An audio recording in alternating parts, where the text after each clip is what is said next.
नमस्कार, मैं हूँ डॉक्टर श्रुति। मेरे चैनल में आप सभी का बहुत बहुत स्वागत है। आज हमारा टॉपिक है विरेचन के बारे में। तो आज हम ये वीडियो में जानने वाले हैं विरेचन क्या होता है और किस किस में करना ज़रूरी होता है। तो विरेचन जो है वो डिटॉक्सिफिकेशन के आयुर्वेदिक प्रोसेस है। विरेचन कैसे करते हैं ये अभी हम देखेंगे। उसमें 3 कर्म होते हैं, पूर्व कर्म, प्रधान कर्म और पश्चात कर्म। पूर्व कर्म में स्नेहपान करना होता है। तो वो जो स्नेहपान है वो पेशेंट को ऐसे ही डायरेक्ट नहीं देते हैं।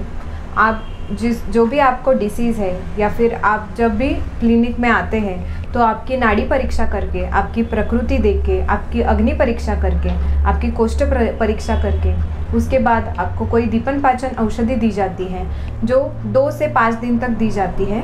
और उसके बाद उचित स्नेह जो आपकी व्याधि के अनुसार होगा वो दिया जाता है और उससे स्नेहपान करवाया जाता है। अगर आपको कोई डिसीज़ नहीं है, अगर आप हेल्दी हैं और आपको स्वास्थ्य के लिए भी विरेचन करना है तो वो भी आप कर सकते हैं। तो जैसे मैंने बोला कि स्नेहपान करते हैं तो उसकी मात्रा जो है वो हम धीरे धीरे बढ़ाते हैं। तो जैसे स्टार्ट करते हैं पहले दिन 30 ml से, फिर दूसरे दिन 60 ml से, फिर 90 ml, फिर 120 ml और फिर 150 ml तक, ऐसे 5 दिन बढ़ती हुई मात्रा में हमें स्नेहपान करना होता है। तो जब हम स्नेहपान करते हैं तो हमें स्नेह पचने के बाद स्नेहन स्वेदन करने के लिए क्लिनिक में आना होता है। स्नेहन स्वेदन का मतलब होता है फुल बॉडी का मसाज करते हैं और स्टीम बॉक्स में आपको स्टीम दी जाती है। जो भी स्नेह हम पीते हैं, जो भी घृत हम पीते हैं, उसके ऊपर गरम गरम पानी पीना ज़रूरी होता है और दिन भर भी गुनगुना पानी पीना ज़रूरी होता है। तभी ये जो स्नेह है वो पूरी शरीर में पच जाता है, फैल जाता है। वरना अगर आप ठंडा पानी पिएंगे तो आपकी पेट में दर्द हो सकता है।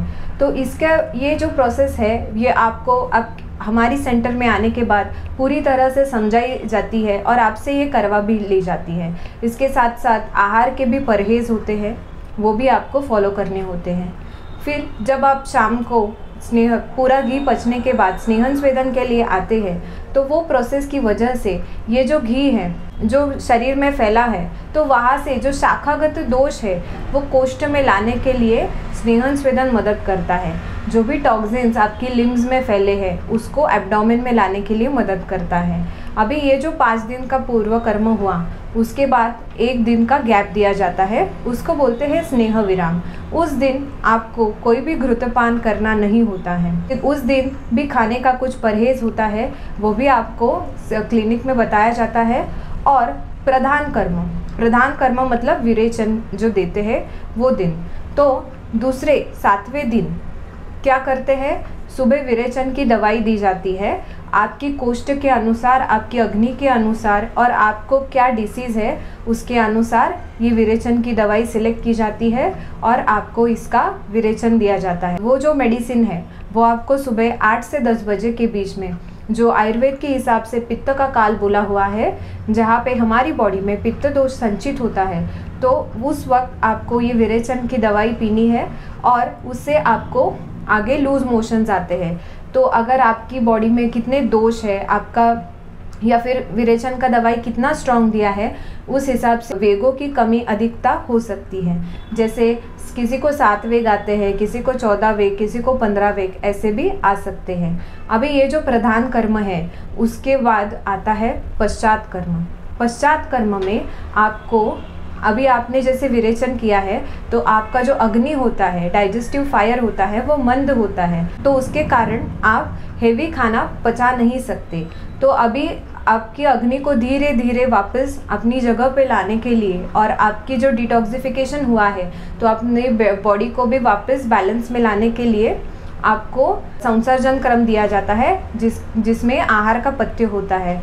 तो उसमें पहले दिन से 5वें दिन तक आहार का पथ्य बताते हैं, वो आपको सब हम आपसे करवा लेते हैं। तो उसमें कुछ चावल का पानी पीना या फिर मुदगयूश या फिर खिचड़ी खाना, ये कब खाना है, कौन से दिन क्या खाना है, ये सब आपको बताया जाता है। फिर इसके बाद आप अपना संपूर्ण भोजन जो है वो 5वें दिन से कर सकते हैं।